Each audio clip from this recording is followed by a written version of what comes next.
আল্লাহকে জিজ্ঞেস করে, আল্লাহ আপনার বান্দার রমজানের এই নেকিটা 70 লিখতামনি।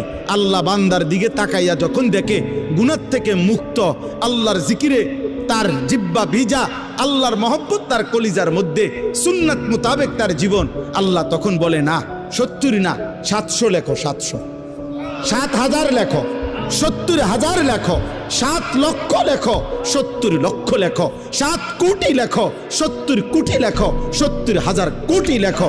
এক সেজদা, এক সেজদা, একবার সুবহানাল্লাহ বললে আল্লাহ বলে লেখো 70,000 কোটি সুবহানাল্লাহ লেখো।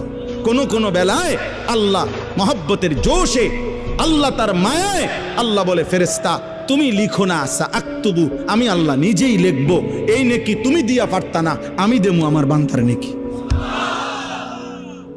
বলেন বাপ, বলেন। আহা।